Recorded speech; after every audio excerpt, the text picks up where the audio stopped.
അഭിലാഷേ, ഇന്ന് പ്രധാനപ്പെട്ട ചില കാര്യങ്ങൾ കോഴിക്കോടിനെ സംബന്ധിച്ച് നടക്കുന്നുണ്ട്. അതിൽ ഏറ്റവും പ്രധാനമാണ് ഈ മുസ്ലിം ലീഗിന്റെ വയനാട് പുനരധിവാസ പദ്ധതിയിൽ ഭവന സമുച്ചയ ശിലാസ്ഥാപന ചടങ്ങ് ഇന്ന് നടക്കുന്നത്. ഏറ്റവും പ്രധാനം ഈ മേപ്പാടി പഞ്ചായത്തിലെ വെള്ളത്തോടി ആയിരിക്കും ഈ വീടുകൾ നിർമ്മിക്കുക. 10.5 ഏക്കർ ഭൂമിയിൽ 1000 സ്ക്വയർ ഫീറ്റ് വീതമുള്ള 105 വീടുകളാണ് ഇവിടെ ഒരുങ്ങുന്നത്. വളരെ പ്രധാനപ്പെട്ട ഒരു വാർത്ത തന്നെയാണിത്. ഇന്ന് എപ്പോഴാണ് ഈ ശിലാസ്ഥാപന ചടങ്ങ് നടക്കുക അഭിലാഷ്?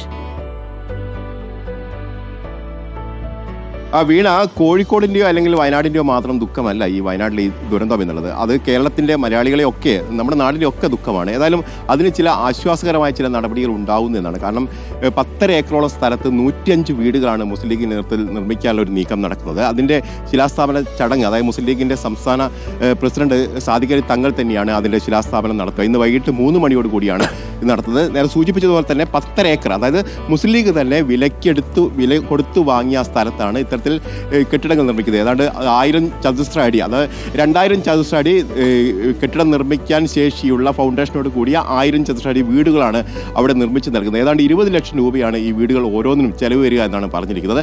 നേരത്തെ 100 വീടുകൾ നിർമ്മിച്ച് നൽകുമെന്നായിരുന്നു മുസ്ലിം ലീഗ് അറിയിച്ചിരുന്നെങ്കിൽ പോലും പിന്നീട് കൂടുതൽ ആളുകൾ ഇത് പദ്ധതിയുമായി ബന്ധപ്പെട്ട് വന്നപ്പോൾ, ആപ്ലിക്കേഷനുമായി ബന്ധപ്പോൾ അവർ ഷോർട്ട് ലിസ്റ്റ് ചെയ്തപ്പോൾ ഏതാണ്ട് 105ഓളം പേരുണ്ട്.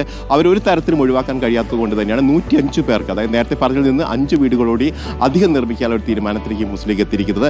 ഇത് പബ്ലിക് ഫണ്ട് സ്വരൂപിച്ചാണ് ഇത്തരത്തിലൊരു ഫണ്ട് കണ്ടെത്തുകയും അത് വീട് നിർമ്മിക്കാൻ ആവശ്യമായ ആ രീതിയിലേക്ക് കൊണ്ടുപോവുകയും ചെയ്തത്. നേരത്തെ സംസ്ഥാന സർക്കാർ ഈ വീട് നിർമ്മിക്കാൻ ആവശ്യമായ സ്ഥലം കണ്ടെത്തി നൽകുമെന്ന് പറഞ്ഞിട്ടുണ്ട്. പക്ഷേ അതിന് വലിയ തരത്തിലുള്ള കാലതാമസം വന്നതോടുകൂടിയാണ് മുസ്ലിം ലീഗ് തന്നെ ഇത്തരത്തിൽ സ്ഥലം മേപ്പാടി വില്ലേജിലാണ്, മേപ്പാടി പഞ്ചായത്തിലാണ് ഇത്തരത്തിൽ സ്ഥലം കണ്ടെത്തിയതും അവിടെ ഈ വീട് നിർമ്മിക്കാനുള്ള ശ്രമങ്ങൾ നടന്നു. ഏതായാലും 8 മാസങ്ങൾക്കകം തന്നെ ആ വീടിൻ്റെ നിർമ്മാണ പ്രവർത്തികൾ പൂർത്തീകരിക്കാൻ കഴിയുമെന്ന് തന്നെയാണ് അവർ പറയുന്നത്. ഒരുപക്ഷെ കാലാവസ്ഥയൊക്കെ പ്രധാനപ്പെട്ട വിഷയമാണ്, കാരണം മഴ വരാൻ പോവുകയാണ്. അതുകൊണ്ട് തന്നെ ചിലപ്പോൾ ഏതെങ്കിലും തരത്തിൽ കാലതാമസം വരുമെന്ന് അവർ പ്രതീക്ഷിക്കുകയും ചെയ്തിട്ടുണ്ട്. എങ്കിലും 8 മാസങ്ങൾക്കകം തന്നെ ഈ വീടിൻ്റെ നിർമ്മാണ പ്രവർത്തികൾ പൂർത്തീകരിക്കാൻ കഴിയും. വെള്ളം, ഗതാഗതം തുടങ്ങിയ സൗകര്യങ്ങളൊക്കെ, വൈദ്യുതി തുടങ്ങിയ എല്ലാവിധ സൗകര്യങ്ങളും ഈ വീടുകൾക്ക് ഓരോന്നിനും ലഭ്യമാക്കുമെന്നുള്ള കാര്യവും കൂടി മുസ്ലിം ലീഗ് നേതൃത്വം വ്യക്തമാക്കുകയും ചെയ്തിട്ടുണ്ട്.